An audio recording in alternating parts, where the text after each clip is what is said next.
The invitation to Lauren's company gala sat on our Kit Blake counter for 3 weeks, mocking me every morning as I made coffee. Gold-embossed lettering on cream cardstock that probably cost more than my lunch budget. Mr. and Mrs. David Blake, it read, because in Lauren's world, I was always the +1. Before we dive deeper into this story, I have one small request. Please subscribe, drop a like, comment, and hit that hype button to boost this channel so more people can discover these incredible Reddit stories. I should have seen it coming then.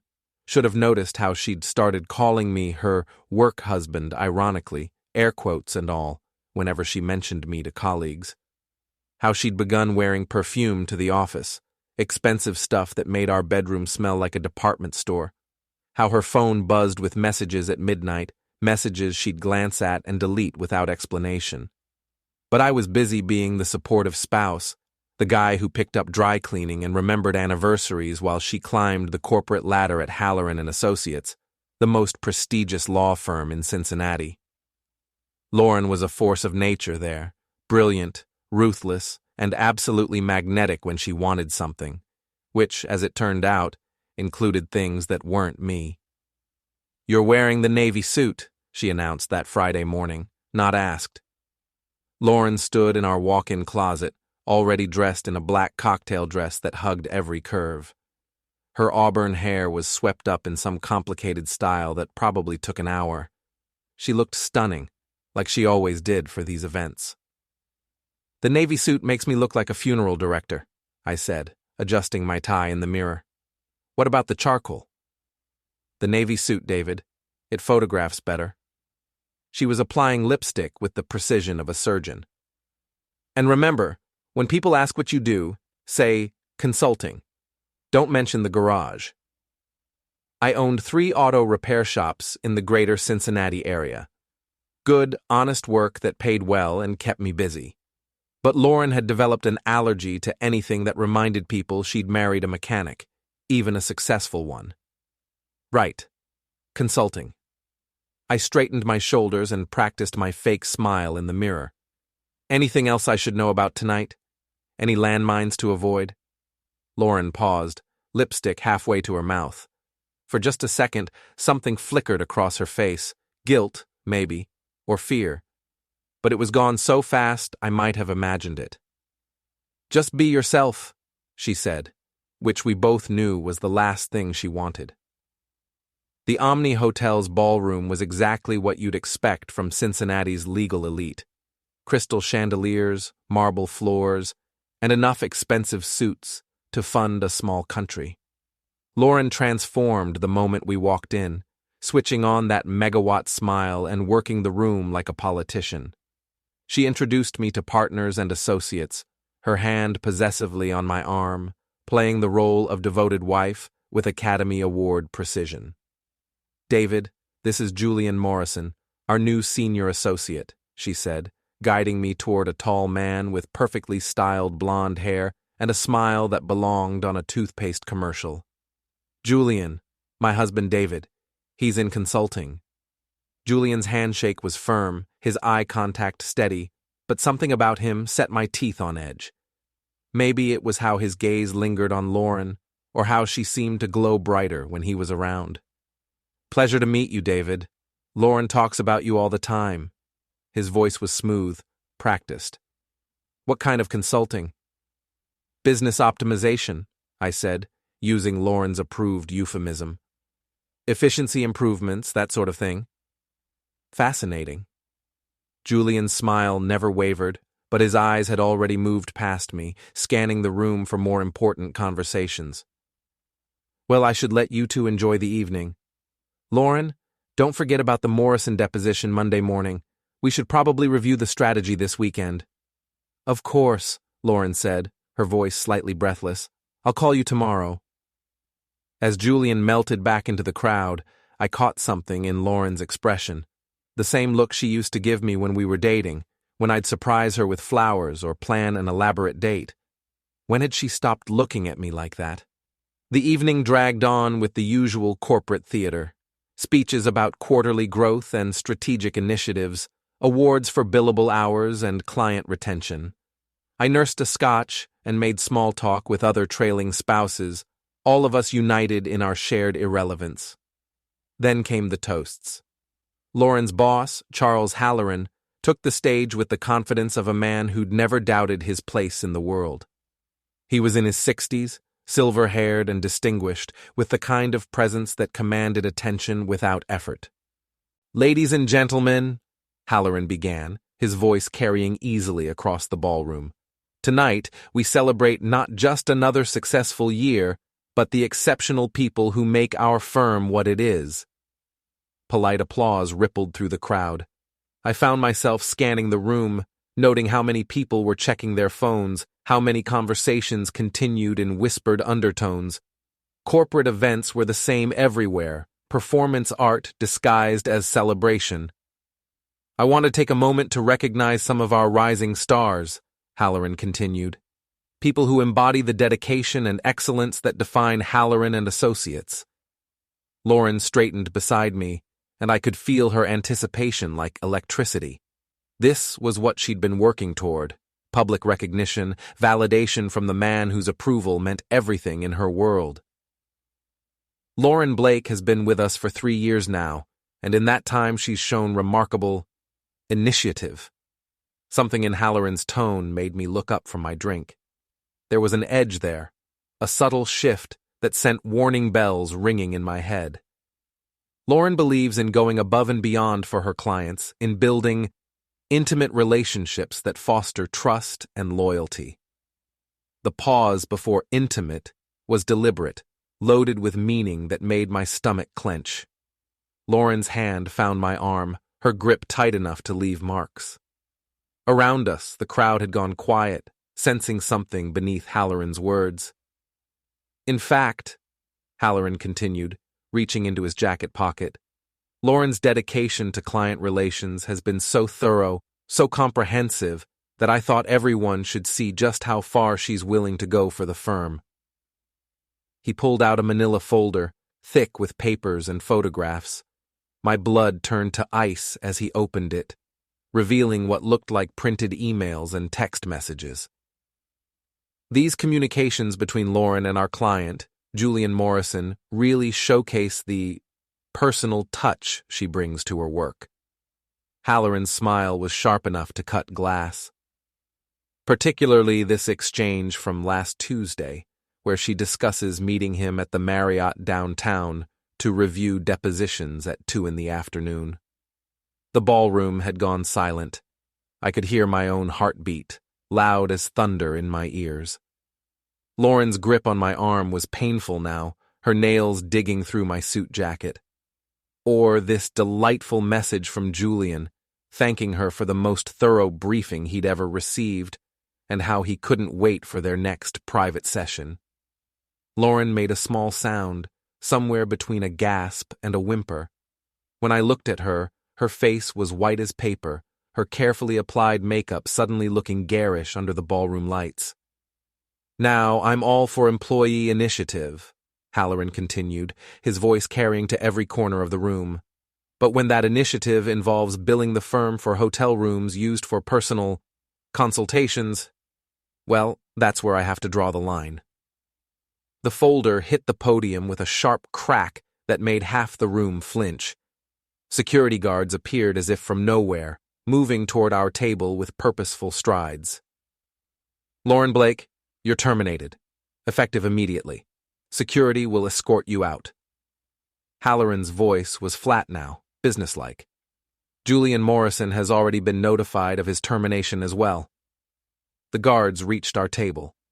Lauren looked around desperately, as if searching for an escape route that didn't exist. Conversations had started up again, a low buzz of excitement and shock that filled the ballroom like static electricity. "Ma'am, we need you to come with us," one of the guards said quietly. Professional, almost gentle, but absolutely firm. Lauren stood on shaking legs. She looked at me, her eyes wide with panic and something that might have been regret. "David, don't." The word came out harder than I'd intended. Around us, people were staring, some with sympathy, others with the barely concealed glee of witnessing someone else's catastrophe. "Just don't." As the guards led her away, I stayed seated, my untouched scotch growing warm in my hand. The evening continued around me. Conversations resumed. The awards ceremony picked up where it left off. The band started playing again. But I felt separate from it all, like I was watching through bulletproof glass. I finished my drink and stood up, straightening my navy suit jacket. The same people who'd been making small talk with me an hour ago now avoided eye contact, suddenly fascinated by their phones or the elaborate floral arrangements. Walking to the front of the ballroom, I climbed the steps to the podium. Halloran had moved on, working the crowd with the easy confidence of a man who'd just eliminated a problem. The microphone was still live. "Excuse me," I said, and my voice carried across the room, stopping conversations mid-sentence. "I just wanted to say something, if that's okay." The ballroom went quiet again. Hundreds of eyes focused on me, the mechanic in the navy suit, the +1 who'd just watched his wife's career implode in real time. I raised my glass, the ice cubes clinking softly in the sudden silence. "To honesty," I said, my voice steady and clear, "and to finding out who people really are." I drained the scotch in one swallow and set the empty glass on the podium. Then I walked out, leaving Lauren's world behind me, the sound of my footsteps echoing off the marble floor. Behind me, the ballroom erupted in whispers and speculation. Someone's phone was recording. They always were at these things. By morning, the video would be everywhere, another piece of digital wreckage from the explosion of my marriage. But that night, walking through the hotel lobby and out into the cool Cincinnati evening, I felt something I hadn't experienced in months. Relief. The truth was finally out, ugly and devastating as it was. Now came the hard part. Figuring out what to do next. I woke up Saturday morning to 17 missed calls and 43 text messages. The video had gone viral overnight, just like I'd expected. "Cheating wife gets owned at company party" had already racked up 2 million views on TikTok, with the comment section turning into a battlefield between people calling me a hero and others labeling me a public humiliation fetishist. Lauren wasn't in bed beside me. She wasn't anywhere in the house. Her car was gone from the garage, along with the 2 suitcases we kept in the hall closet. She'd packed and left while I was sleeping off the scotch and the shock. No note, no explanation, just empty hangers in the closet and the lingering smell of her perfume. My phone buzzed again. This time it was my brother Mike, calling from Denver. "Jesus Christ, Dave! What the hell happened?" His voice was rough with concern and something that might have been admiration. "I just saw the video. Are you okay?" "I'm fine," I said, which was probably a lie. I felt hollow, like someone had scooped out my insides with a spoon. "Lauren's gone, packed up and left sometime during the night." "Good riddance. That woman was poison, Dave. We all saw it, but you wouldn't listen." Mike had never liked Lauren, not from the day I'd brought her home to meet the family. He'd called her ambitious to her face and calculating behind her back, which had caused more than one family dinner to end in arguments. Now, apparently, he felt vindicated. "Where are you going to go from here?" he asked. "I don't know. I guess I'll figure it out as I go." "You need a lawyer, a good one. Don't let her take you to the cleaners just because she's the one with the law degree." After Mike hung up, I made coffee and sat in my kit Blake, staring at my phone as the notifications kept rolling in. Friend requests from strangers, interview requests from local news stations, messages from people I hadn't spoken to in years, all wanting to know the inside story of the cheating wife and her public downfall. The landline rang. We still had one, because Lauren insisted it was more professional. The caller ID showed my neighbor's number. "David, dear, are you all right?" Mrs. Kowalski's voice was thick with concern and barely contained curiosity. She was 73, widowed, and the unofficial neighborhood watch commander. I saw Lauren leave very early this morning with suitcases, and then my granddaughter showed me that video on the internet. I'm fine, Mrs. K, just some marital problems. That woman never deserved you, David. Too fancy for her own good, always acting like she was better than everyone else. You remember when she complained to the HOA about my garden gnomes? Said they were lowering property values. I did remember. It had been one of many small embarrassments, Lauren trying to reshape our neighborhood to match her image of success. The garden gnomes stayed, but the damage to our relationship with the neighbors had been done. Well, if you need anything, a home-cooked meal, someone to talk to, you just knock on my door, all right? Thanks, Mrs. K, I appreciate it. The weekend crawled by in a haze of phone calls and social media notifications.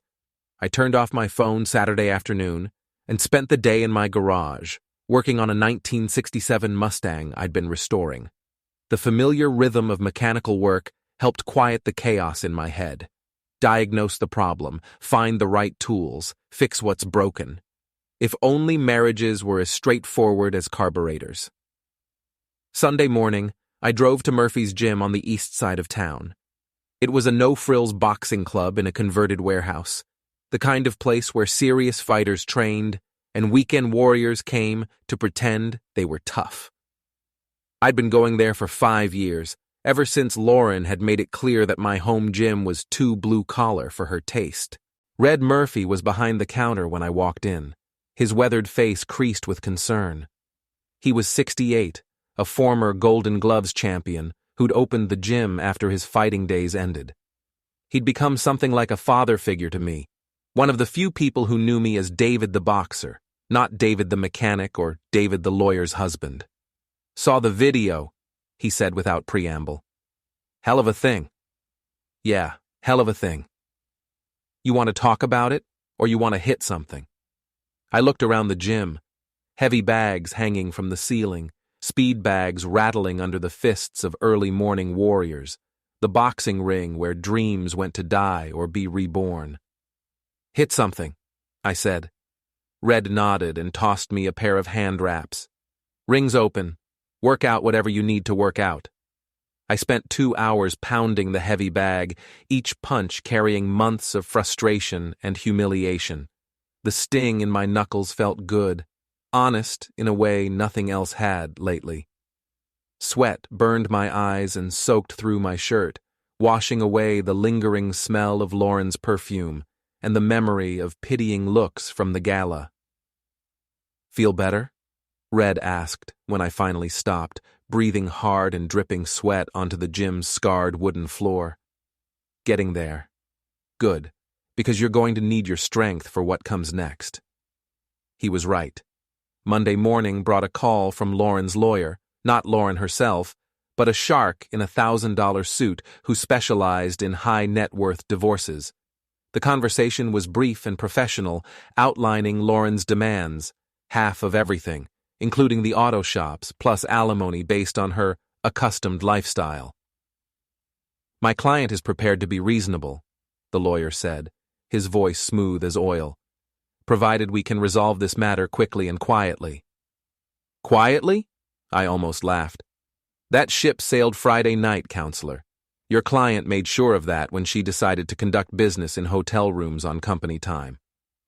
Mr. Blake, I understand you're upset, but public vindictiveness won't serve anyone's interest here. My client made some poor choices, but she's still entitled to her fair share of the marital assets. Her fair share. I let that hang in the air for a moment. Tell me, what's the fair share for someone who's been lying and cheating for God knows how long? What's the going rate for betrayal these days? The lawyer's tone grew colder. We can do this the easy way or the hard way, Mr. Blake. The choice is yours.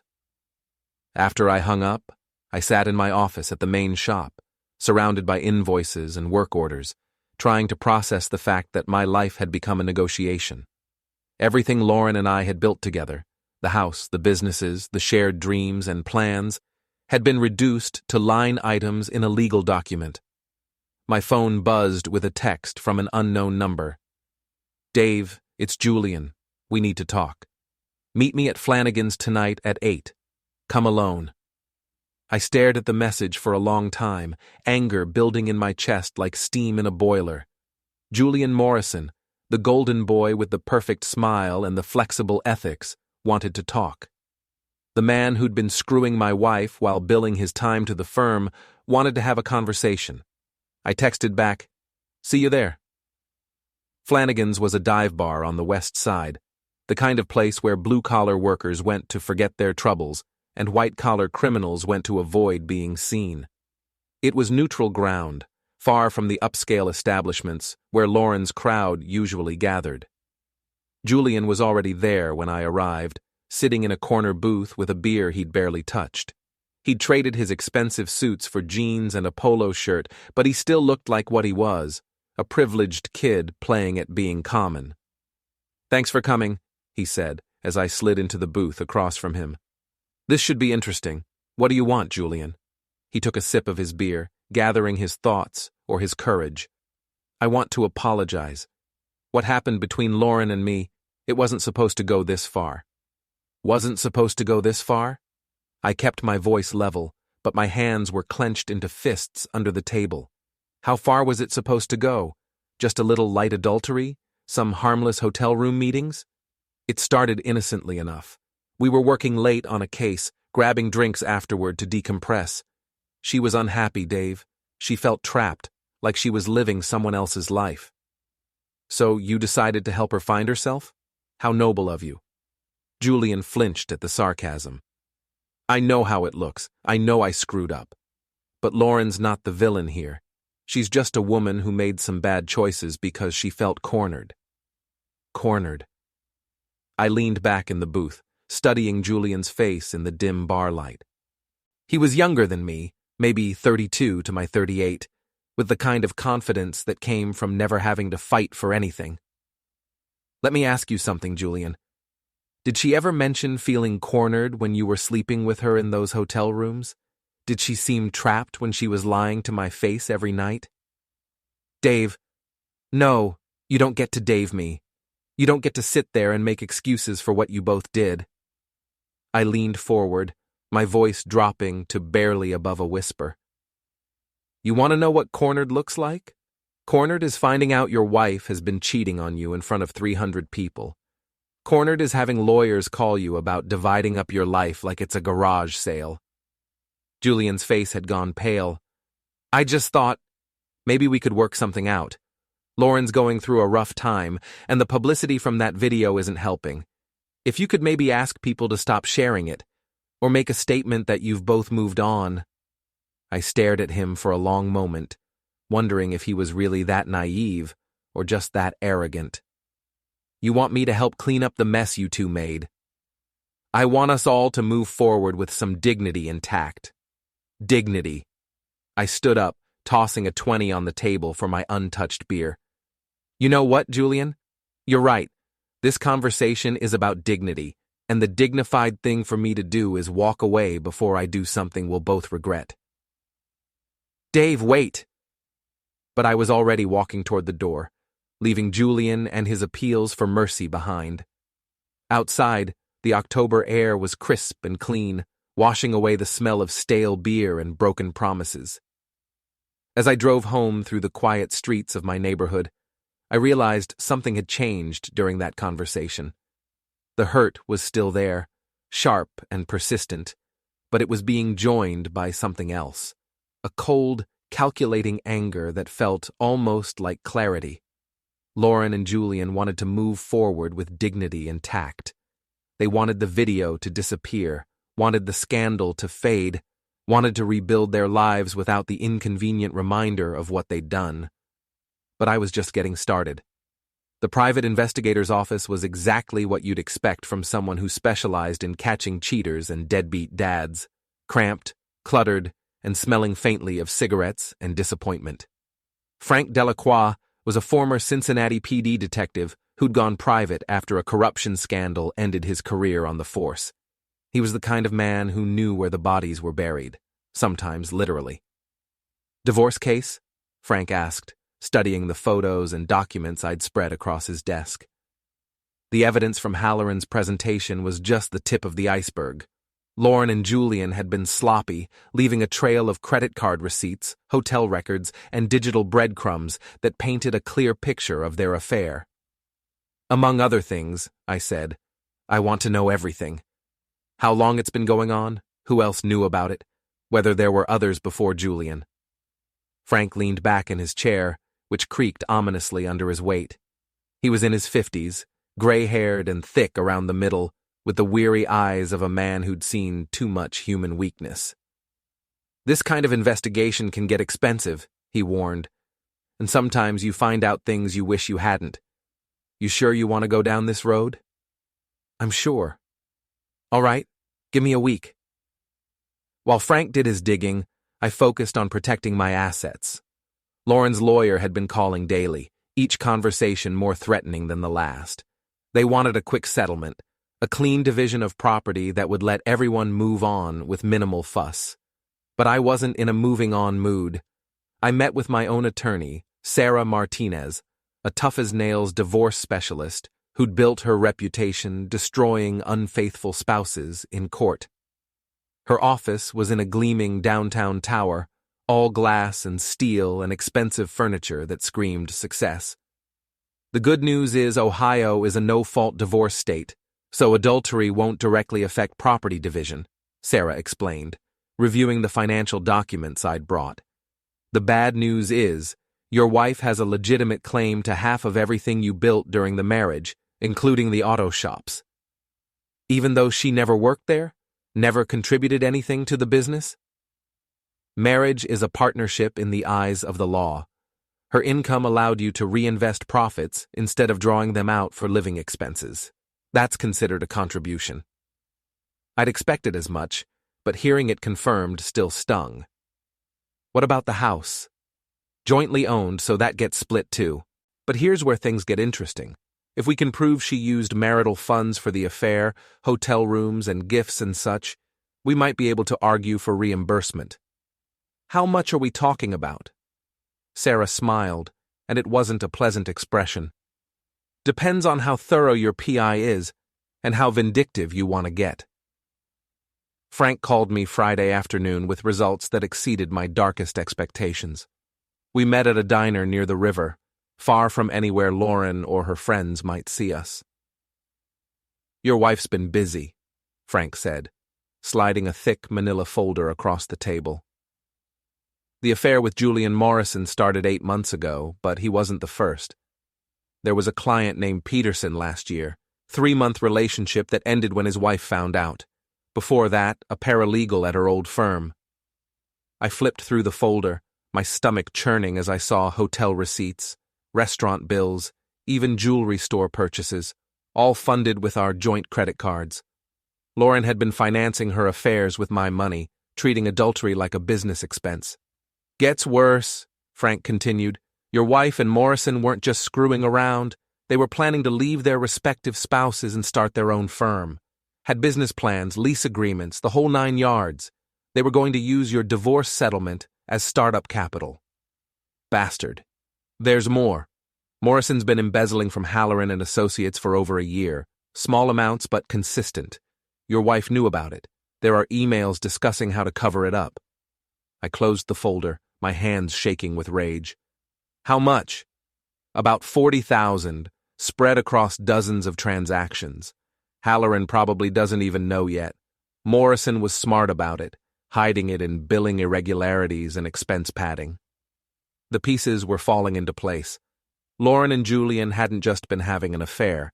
They'd been planning to destroy 2 marriages and steal from Julian's employer to fund their new life together. The only thing they hadn't counted on was Charles Halloran's vindictive streak and his talent for public humiliation. "What do you want to do with this information?" Frank asked.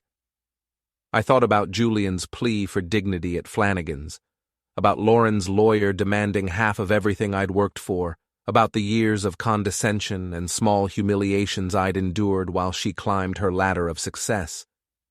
"I want to destroy them," I said. That weekend, I started making calls. The first was to Charles Halloran, who agreed to meet me Monday morning at his office. The second was to Julian's wife, Rebecca, who deserved to know what her husband had been planning. The third was to my brother Mike in Denver. "I need a favor," I told him. "Remember that reporter friend of yours, the one who works for the Denver Post? Katie Morrison? Yeah, what about her? Does she have connections in Cincinnati? I've got a story that's going to be very interesting to someone who covers corporate crime." Halloran's office was everything you'd expect from Cincinnati's most powerful attorney: mahogany paneling, leather-bound law books, and windows overlooking the Ohio River. The man himself was smaller than he'd seemed on stage at the gala, but his presence still filled the room like smoke. "Mr. Blake," he said, gesturing to a chair across from his massive desk, "I was surprised to get your call. I assume this is about your wife's indiscretions." "Among other things." I handed him Frank's folder. "I think you'll find this interesting reading."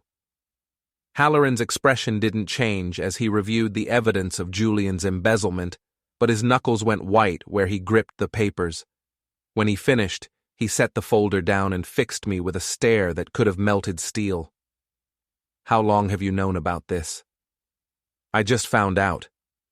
But I thought you deserved to know what kind of people you had working for you." "Indeed."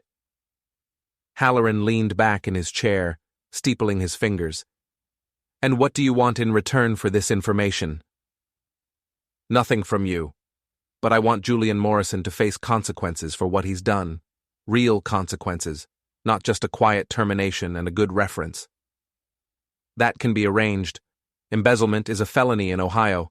The state attorney's office will be very interested in Mr. Morrison's creative accounting." As I left Halloran's office, I felt a grim satisfaction settling in my chest.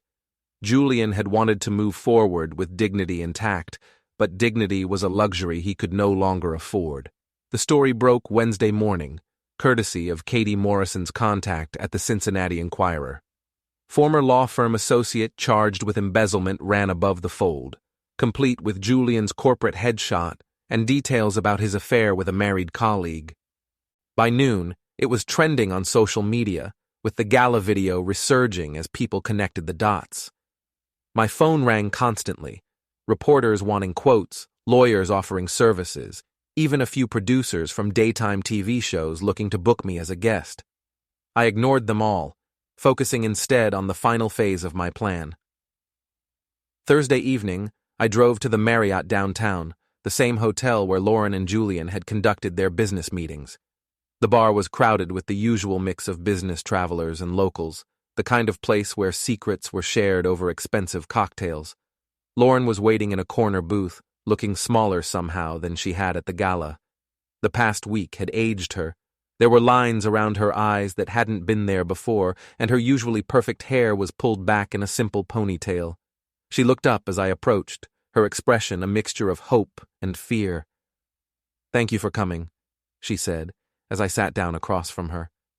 "This is the last conversation we're having outside of court," I said. "Make it count."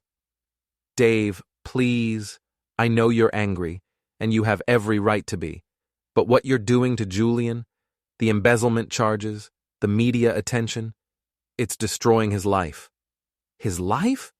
I couldn't keep the incredulity out of my voice. "What about my life, Lauren? What about the 8 years we were married, the plans we made, the future we were supposed to build together? I never meant for it to go this far. When Julian and I started, it wasn't supposed to be serious. It was just... I felt trapped, Dave, like I was disappearing into someone else's idea of who I should be. So you decided to disappear into Julian's bed instead. Much better solution." Lauren flinched. "I know I hurt you. I know I made terrible choices, but destroying Julian won't undo what happened between us." "You're right," I said, leaning forward across the table. "But it'll make sure he pays for what he did, just like you're going to pay." "What do you mean?" I pulled out my phone and showed her the screen. A news alert about Julian's arrest that afternoon. Embezzlement charges were just the beginning. The FBI is now investigating the law firm's client trust accounts. Apparently, Julian's creative accounting went deeper than anyone realized. Lauren's face went white. Dave, you don't understand. I understand perfectly. I understand that you and Julian were planning to use my divorce settlement to start your own firm. I understand that you knew about his embezzlement and helped cover it up. I understand that you've been lying to me for almost a year while planning to destroy our marriage for your own benefit. How did you find out? I hired a private investigator. Amazing what you can learn when you actually look for the truth instead of believing convenient lies. Lauren was crying now, mascara running down her cheeks in dark streaks. Dave, please, I'll do anything. I'll give up my claim to the businesses, the house, everything. Just make this stop. Too late for that. You made your choices, Lauren. Now you get to live with the consequences. I stood up, leaving her crying in the corner booth. As I walked away, I felt something I hadn't experienced in months. Peace. The anger was still there, would probably always be there, but it was no longer consuming me. Justice, it turned out, was better than revenge. The Cincinnati legal community was a small world, and by Friday morning, everyone knew that Lauren Blake was radioactive. The embezzlement investigation had expanded to include anyone who'd worked closely with Julian Morrison, and Lauren's name was prominently featured in the FBI's list of persons of interest. Her association with Julian, combined with the very public nature of their affair, made her unemployable at any respectable firm in the city. I learned this from Sarah Martinez over coffee at a downtown cafe, far enough from the legal district that we wouldn't run into any of Lauren's former colleagues. Her lawyer called this morning, Sarah said, stirring sugar into her coffee with deliberate precision. They want to settle. No alimony, minimal property division, and a quick, quiet divorce. What are they offering? She keeps her car and her personal belongings. You keep everything else, the house, the businesses, the retirement accounts. She's essentially walking away with nothing but the clothes on her back. It was more than I dared hope for when this nightmare started. Lauren's greed and poor judgment had destroyed her negotiating position so completely that she was now begging for scraps from the wreckage of our marriage. There's one condition, Sarah continued. She wants you to stop talking to the media. No more interviews, no more statements about the affair or Julian's crimes. She's hoping the story will die down if you stop feeding it. I considered this. The media attention had been a double-edged sword, satisfying my need for vindication, but also making it impossible to move on with any privacy.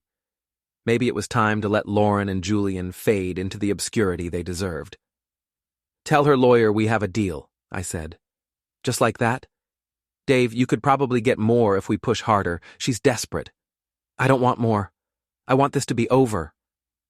The divorce was finalized the following Wednesday in a sterile courtroom that smelled of floor wax and broken dreams. Lauren sat at the defendant's table in a conservative blue suit, her lawyer whispering reassurances that neither of them believed. She didn't look at me during the proceedings, keeping her eyes fixed on the papers in front of her as the judge dissolved our 8-year marriage in less than 10 minutes. When it was over, I walked out of the courthouse into the crisp November air, officially single for the first time in nearly a decade. The reporters who'd been following the story had moved on to fresher scandals, leaving me to process the end of my marriage in relative peace. My phone buzzed with a text from Red at the gym. How'd it go? It's over, I texted back. Good. Come by tonight. I've got something for you. Murphy's gym was quieter than usual when I arrived that evening, just a few regulars working the heavy bags and a couple of kids practicing footwork in the ring. Red was in his office, a cramped space behind the main gym that served as both business center and confessional for fighters working through their demons. Heard you got your life back, he said, looking up from a stack of invoices. Something like that. Red opened his desk drawer and pulled out a business card, expensive card stock with embossed lettering. Got a call today from a guy in Columbus, corporate executive going through a nasty divorce. His wife's been cheating with her personal trainer and he wants someone to help him handle it the right way. I took the card, studying the name and contact information. The right way? Legal, strategic, no violence, No breaking the law, but making sure justice gets served. Apparently, your story made quite an impression on people in similar situations. You're talking about a business. I'm talking about a calling. How many guys you think are out there getting screwed over by cheating wives and their lawyers? How many of them would pay good money for someone who knows how to fight back without ending up in prison? The idea was intriguing, I had to admit. The past month had taught me more about divorce law, private investigation, and strategic reputation destruction than I'd ever wanted to know. And there was a certain poetic justice in using those skills to help other betrayed husbands level the playing field. Think about it, Red said. You've got the experience, the connections, and the motivation. Plus, you'd be helping people who really need it. That night, I sat in my Kit Blake now, since Lauren had signed away all claims to the house, and considered Red's proposal. The auto shops were doing well, but they practically ran themselves at this point. I had time, money, and a skill set that was apparently in demand. More importantly, I had a purpose. I called the number on the business card the next morning. Mr. Patterson, this is David Blake. I understand you're having some marital difficulties. 6 months later, I was running Blake Strategic Consulting out of a small office above Red's gym, helping betrayed spouses navigate the treacherous waters of divorce and infidelity. My clients were mostly men, though I'd handled a few cases for women whose husbands had strayed. The work was satisfying in a way that fixing cars had never been. I was repairing lives instead of engines, helping people reclaim their dignity and their futures. The business model was simple. I provided strategic advice, connected clients with the right lawyers and investigators, and helped them document their spouse's infidelity in ways that would hold up in court. I didn't break laws or engage in harassment, but I made sure my clients had every advantage when it came time to divide assets and determine custody. Lauren had disappeared into obscurity, last heard working for a small firm in Cleveland under her maiden name. Julian Morrison was serving 18 months in federal prison for embezzlement, his legal career permanently destroyed. Their grand plan to build a new life together had crumbled along with their reputations. I didn't take any pleasure in their downfall. By then, I'd moved beyond anger into something approaching indifference. They were footnotes in my story now, cautionary tales I sometimes shared with clients who were struggling with similar betrayals. The real satisfaction came from helping people like Tom Patterson, whose wife had been systematically draining their joint accounts to fund her affair with her personal trainer. Or Maria Santos, whose husband had been having an affair with his secretary while claiming he was working late to support their family. Each case was different, but the underlying pattern was always the same. One spouse betraying the trust and commitment that marriage was supposed to represent. The key, I would tell new clients, is not to let anger make you stupid. Document everything, follow the law, and be patient. Justice takes time, but it's worth waiting for. It was advice I'd learned the hard way during the darkest period of my life. But sometimes the hardest lessons were the most valuable ones. One evening in late spring, I was closing up the office when I heard footsteps on the stairs outside. I looked up to see a woman in her 30s, professionally dressed, but with the hollow-eyed look of someone who'd recently had their world turned upside down. Mr. Blake, I'm sorry to bother you so late, but I didn't know where else to go. My husband, I found out he's been cheating on me with my sister. They're planning to leave their spouses and move to Florida together, and they want to take my daughter with them. I gestured to the chair across from my desk. Sit down. Tell me everything from the beginning. As she began her story, another tale of betrayal and broken trust, I felt the familiar stirring of purpose that had driven me through my own dark period. This woman needed help, needed someone who understood what she was going through and could guide her toward justice. The first thing you need to understand, I said, pulling out a legal pad to take notes, is that you're not powerless here. It might feel that way right now, but you have more options than you realize. She looked up at me with hope flickering in her eyes. the same hope I'd seen in dozens of other clients who'd found their way to my door. Really? Really? Now let's figure out how to get your life back. Outside, the sun was setting over Cincinnati, painting the sky in shades of orange and red. It was going to be a long night. They usually were when a new case began, but I didn't mind. This was my life now, helping people fight back against betrayal and reclaim their dignity. It wasn't the life I'd planned when I married Lauren 8 years ago, but it was a good life nonetheless. Sometimes the best revenge was simply refusing to let someone else's betrayal define you. Sometimes the best revenge was building something better from the wreckage they left behind. 2 years after my divorce became Cincinnati's most infamous viral moment, I was standing in the ballroom of the Omni Hotel once again. This time, though, I wasn't the humiliated husband in an ill-fitting navy suit. I was the keynote speaker at the Ohio Association of Family Lawyers annual conference, invited to discuss strategic approaches to high-conflict divorce cases. The irony wasn't lost on me. The same ballroom where my marriage had imploded was now the setting for my professional triumph. Blake Strategic Consulting had grown from a one-man operation above a boxing gym into a thriving practice with 6 employees and clients across 3 states.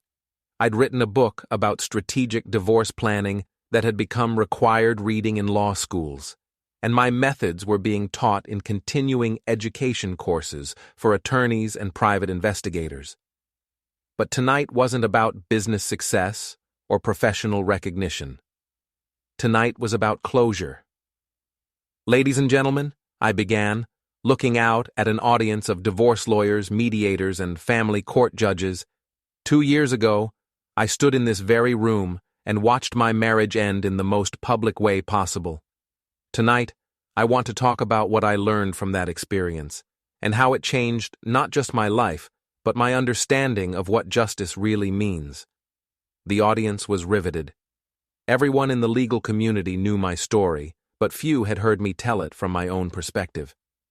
I talked about the initial shock and humiliation, the anger that had nearly consumed me, and the slow process of channeling that anger into something constructive.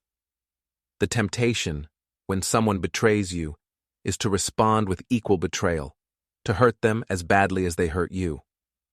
But I learned something important during my own journey through divorce hell. The best revenge isn't destruction, it's transformation. I clicked to the next slide in my presentation, showing statistics about the success rates of my clients' divorce proceedings. When you help someone reclaim their power, when you show them how to fight back within the system instead of outside it, you don't just win a case, you change a life. After the presentation, I was surrounded by attorneys wanting to discuss referral arrangements and potential collaborations. But my attention was drawn to a familiar figure standing at the edge of the crowd, Lauren, looking older and more subdued than I remembered, but still recognizably the woman I'd once loved. She waited until the crowd thinned before approaching. "Hello, Dave." "Lauren, I didn't expect to see you here." "I'm working for Morrison and Associates now, the Cleveland firm, no relation to Julian. We handle family law cases, mostly pro bono work for women who can't afford representation."